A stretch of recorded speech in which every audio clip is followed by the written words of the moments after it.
5 দফা দাবির ভিত্তিতে আন্দোলন চলমান আছে।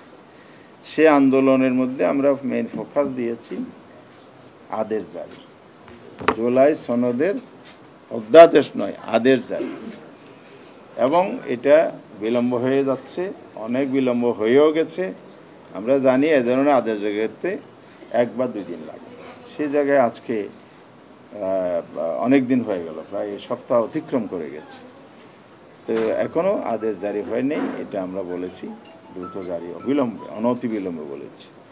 আর গণভোট নভেম্বর থেকে যদি একটু কয়েকদিন বেশিও লাগে সেটা বিষয় না, তবে পৃথক ডেটে ইলেকশনের আগে গণভোটটা হইতে হবে। আমরা 8টি দল একত্রিত হয়েছি সংস্কার এবং আগামী নির্বাচনের একটি সুন্দর পরিবেশ এবং নির্বাচনী আইন সংস্কারও এর মধ্যে আছে। আলটিমেট হচ্ছে আমরা কি চাই, মানুষের ভোটাধিকার নিশ্চিত করতে চাই, দেশে সুন্দর একটি নির্বাচন হোক, এটা চাই। সেই জায়গায় কিন্তু আমরা ধাপে ধাপে কর্মসূচি এগিয়েছি। এখনও 11 তারিখে আমাদের একটা বড় সমাবেশ রাজধানীতে আছে। 6 তারিখ যেমন আগামীকাল স্মারকলিপি আছে, 11 তারিখে আমরা একটা বড় সমাবেশ করব।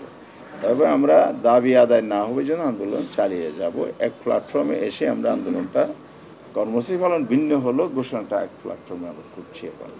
এখন জোট হবে কিনা এটাও আমরা স্পষ্ট করেছি, এটা কোনো জোট নয়, এটা হলো যুগপৎ আন্দোলনের মতো একটা প্ল্যাটফর্ম।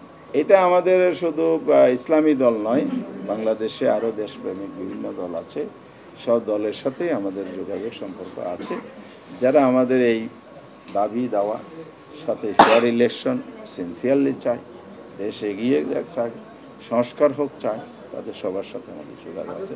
সব দলের সাথে আমাদের আলোচনা সবসময় হয়।